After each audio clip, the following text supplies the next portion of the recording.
El Evangelio de Marcos es un libro de la Biblia sobre la vida de Jesús. La tradición más antigua y confiable nos dice que fue escrito por un hombre llamado Juan Marcos. Marcos no simplemente tomó al azar un montón de historias acerca de Jesús y las puso juntas. Él diseñó este libro para abordar algunas preguntas muy específicas acerca de si Jesús era o no el Mesías judío. Paremos ahí, porque este es un término con el que muchas personas, como yo, no están familiarizadas. El Mesías era una figura de un rey, en ocasiones llamada el Hijo de Dios, que Israel estaba esperando para venir y establecer un reino aquí en la tierra.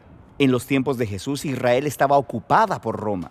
Muchos judíos estaban esperando que el Mesías viniera, expulsara a los romanos y gobernara como rey. Pero Jesús no expulsó a los romanos. De hecho, ellos lo mataron. Esto nos trae al punto exacto al que Marcos quería llegar en su libro. En la primera mitad, él se concentra en quién es Jesús. ¿Es él realmente el Mesías? En la segunda mitad, él aborda cómo Jesús se convirtió en el rey mesiánico.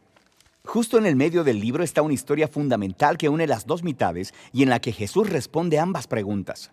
Ok, hablemos de la primera mitad del libro. ¿Quién es Jesús? Marcos deja muy claras sus creencias sobre Jesús desde el inicio del libro. Principio del Evangelio de Jesucristo, el Mesías, el Hijo de Dios. Una de las siguientes historias es de Jesús siendo bautizado. La voz de Dios anuncia desde el cielo: "Este es mi Hijo". No podría ser más claro.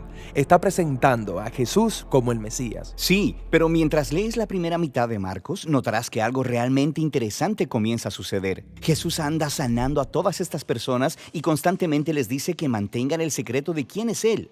Esto sucede muchas veces en el registro de Marcos. Esto es muy extraño. Sí, ¿por qué guardar el secreto? Recuerda, muchos judíos tenían muchas expectativas diferentes acerca de quién sería el Mesías y de lo que haría. Jesús no quiere que la gente malentienda lo que significa que Él es el Mesías de Israel. Entonces, con todo eso en mente, llegamos a la historia fundamental en el centro del libro, donde Jesús se aparta con sus discípulos y les pregunta: ¿quién dicen ustedes que soy yo?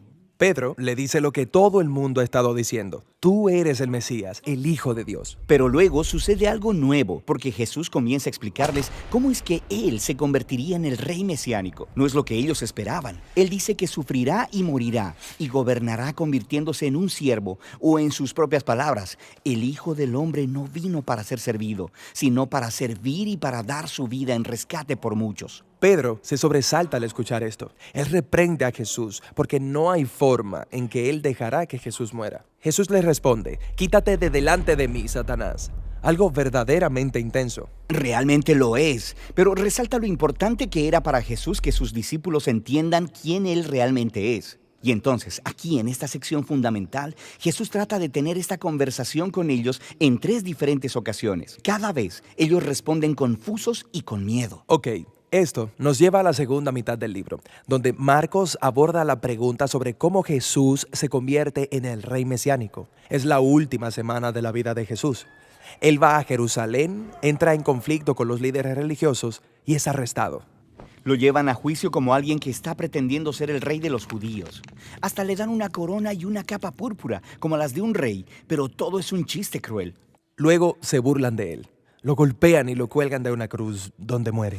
Es aquí, en esta escena crucial, donde nos encontramos con un nuevo personaje, Un soldado romano. quien de pronto comprende todo lo que está pasando. Él dice: ciertamente este es el Hijo de Dios. ¡Qué locura! Es un enemigo quien primero lo entiende todo, que el rey mesiánico de Israel es Jesús, el crucificado. Esa es la estructura del libro de Marcos. Pero el libro no termina con Jesús muerto en la cruz. No, al tercer día, unas mujeres van a visitar la tumba de Jesús y la encuentran vacía.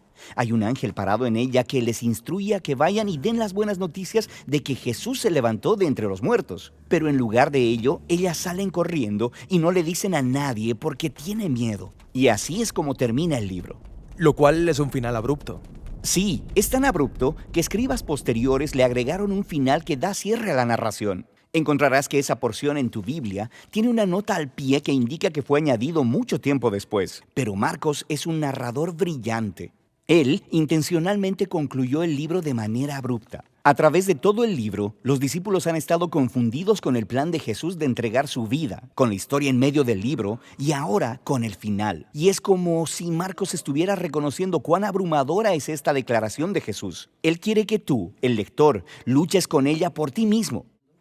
¿Es este Jesús crucificado el Mesías que han estado esperando?